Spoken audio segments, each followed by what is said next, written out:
Hey, welcome back. It is time for chapter 2 of the book of 3. And if you missed the first chapter, you got to go back and listen to that. I'm sorry, okay? But you should know Taryn, assistant pig keeper, has just taken off to chase Hen Wen, the pig that he's the keeper of. And Hen Wen, of course, is an oracular pig, which means she can foretell the future. Enough of that. Go back and listen to it if you missed it, okay? Chapter 2 is called The Mask of the King. Hen Wen had vanished. Ahead, Taryn heard a thrashing among the leaves. The pig, he was sure, was keeping out of sight in the bushes. Following the sound, he ran forward. After a time, the ground rose sharply, forcing him to clamber on hands and knees up a wooded slope. At the crest, the forest broke off before a meadow. Taryn caught a glimpse of Hen Wen dashing into the waving grass. Once across the meadow, she disappeared beyond a stand of trees. Taryn hurried after her. This was farther than he had ever dared venture, but he struggled on through the heavy undergrowth. Soon, a fairly wide trail opened, allowing him to quicken his pace. Hen Wen had either stopped running or had outdistanced him.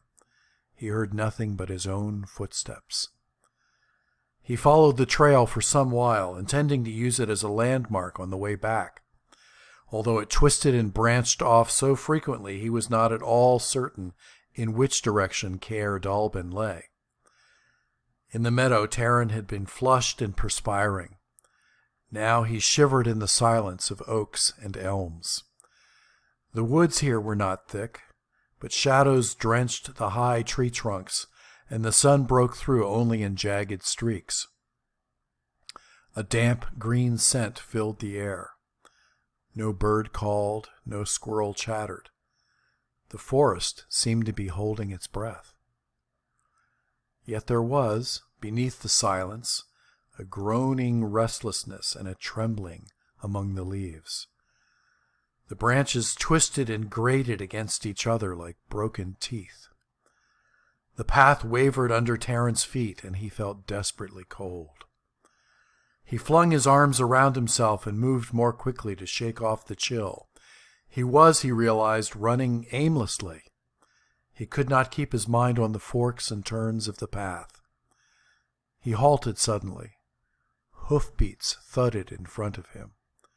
The forest shook as they grew louder. In another moment, a black horse burst into view. Taryn fell back, terrified. Astride the foam-spattered animal rode a monstrous figure. A crimson cloak flamed from his naked shoulders. Horror-stricken, Taryn saw not the head of a man, but the antlered head of a stag. The Horned King.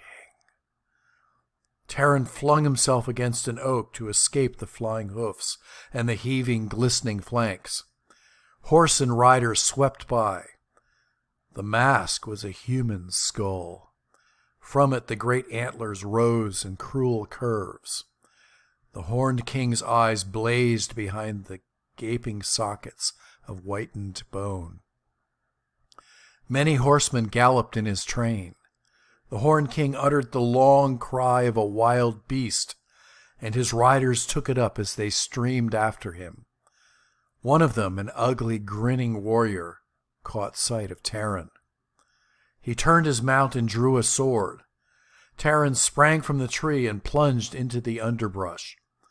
The blade followed, hissing like an adder. Taryn felt it sting across his back. He ran blindly while saplings whipped his face and hidden rocks jutted out to pitch him forward and stab at his knees. Where the woods thinned, Taryn clattered along a dry stream bed until, exhausted, he stumbled and held out his hands against the whirling ground. The sun had already dipped westward when Taryn opened his eyes. He was lying on a stretch of turf with a cloak thrown over him. One shoulder smarted painfully. A man knelt beside him. Nearby, a white horse cropped the grass. Still dazed, fearful the riders had overtaken him, Taryn started up. The man held out a flask. "Drink," he said. "Your strength will return in a moment." The stranger had the shaggy, gray-streaked hair of a wolf. Sun and wind had leathered his broad face, burnt it dark, and grained it with fine lines. His cloak was coarse and travel-stained. A wide belt with an intricately wrought buckle circled his waist.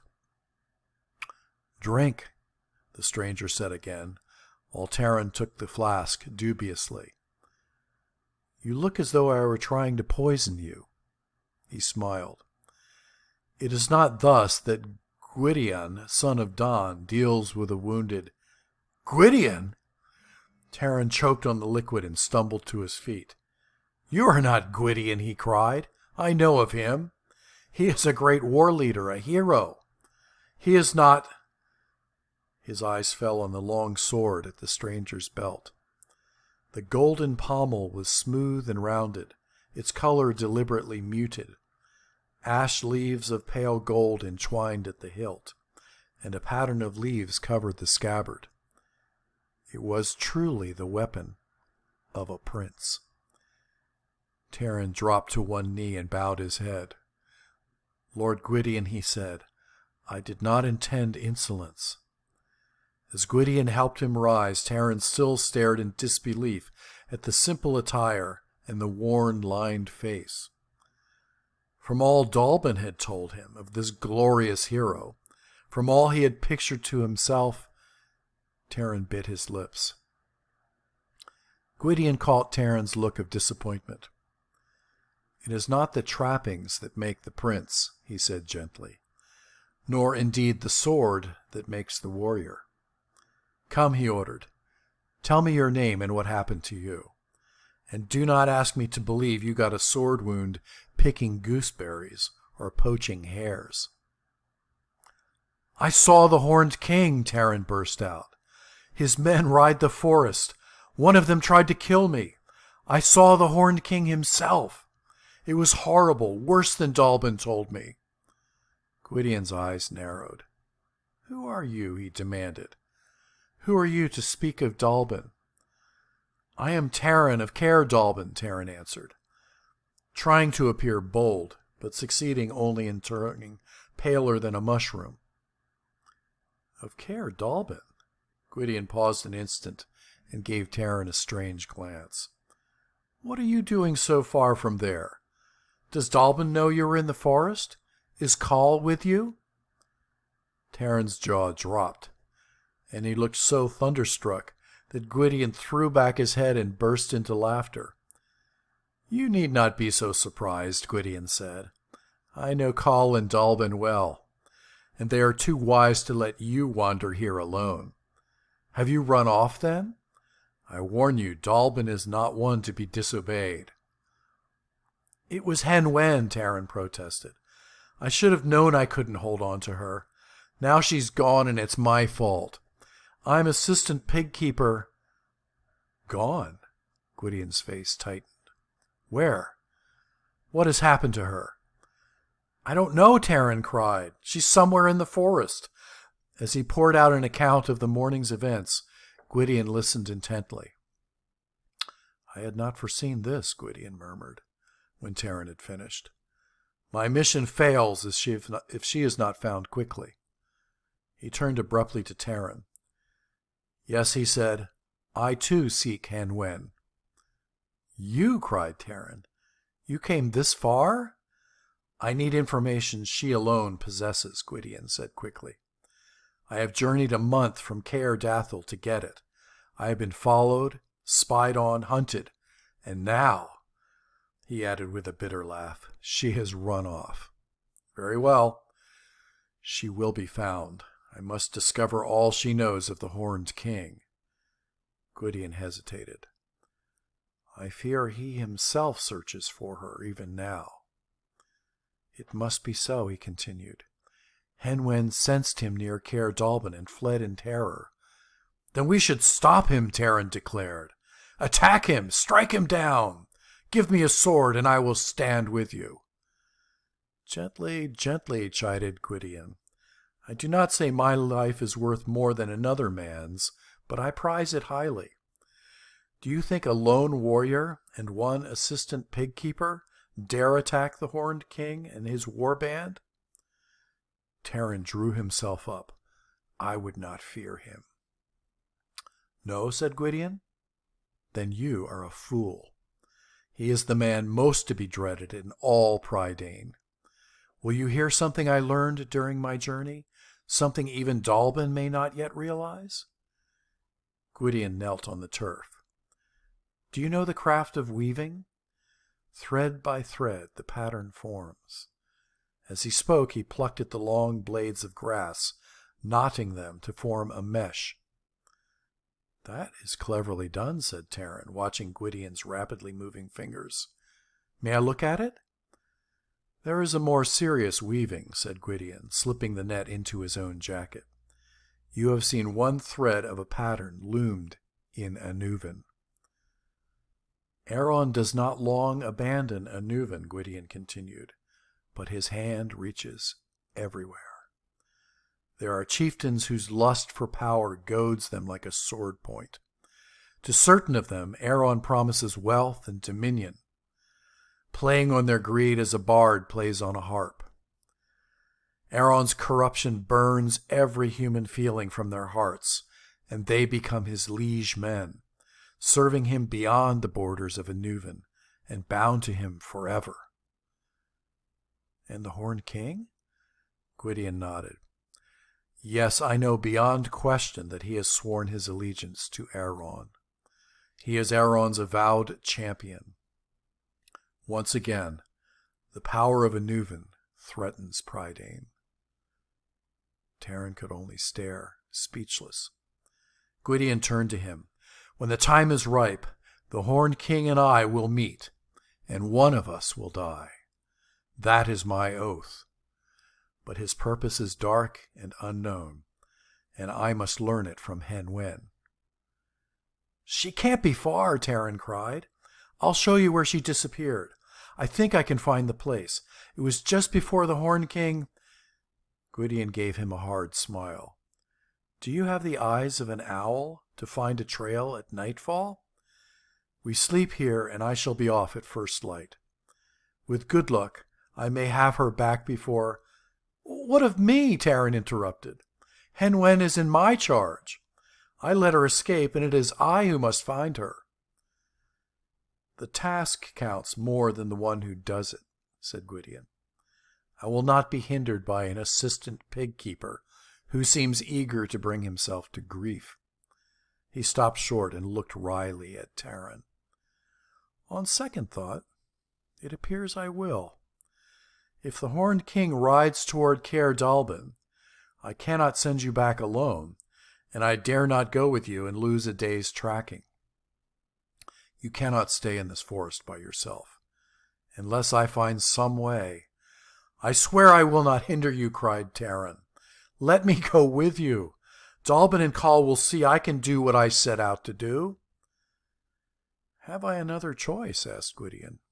"It would seem, Taryn of Caer Dallben, we follow the same path, for a little while at least." The white horse trotted up and nuzzled Gwydion's hand. "Milingar reminds me it is time for food," Gwydion said. He unpacked provisions from the saddlebags. "Make no fire tonight," he warned. "The Horned King's outriders may be close at hand."